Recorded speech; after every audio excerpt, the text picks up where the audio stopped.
Maging na kapatid ni Daniel Padilla sumunod kay Kathryn sa Thailand upang gawin ito.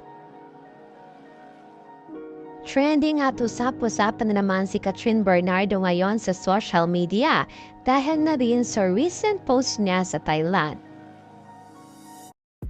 Ilang minuto pa nga lang na i-upload ni Kathryn ang mga pictures niya ay umabot agad dito ng almost 1 million hearts galing sa kanyang mga followers. Sabi nga ni Kath, "Day 1 in Bangkok and Tammy's already feeling happy. Can't stop, won't stop." Umani din ito ng positive reactions galing na rin sa mga netizens at kanyang mga followers. Isa sa mga komento ay mukhang tuloy-tuloy na talaga ang healing process ni Kath.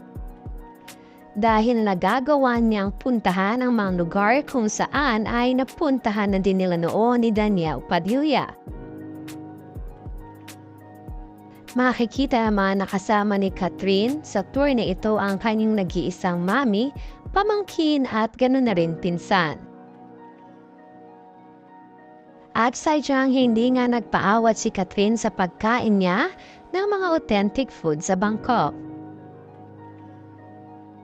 Samantalang unexpected naman ang balitang aming nakalap. Dahil maging ang kapatid niyan di umano ni Daniel na si Maggie Ford ay sinubukang magmakawa at kausapin si Kathryn Bernardo. Kung maaari bang maayos pa nila ng Kuya Daniel niya ang relasyon. At dinalak pa di uman nitong sumunod sa Thailand, subalit nakiusap ang mama ni Kathryn sa dalaga na igalang na lamang muna ang desisyon ng kanyang anak. Hindi tuloy maiwasan na mapatanong ng mga netizens na hindi ba kasama rin si Maggie sa Spain ng kanyang Kuya Daniel?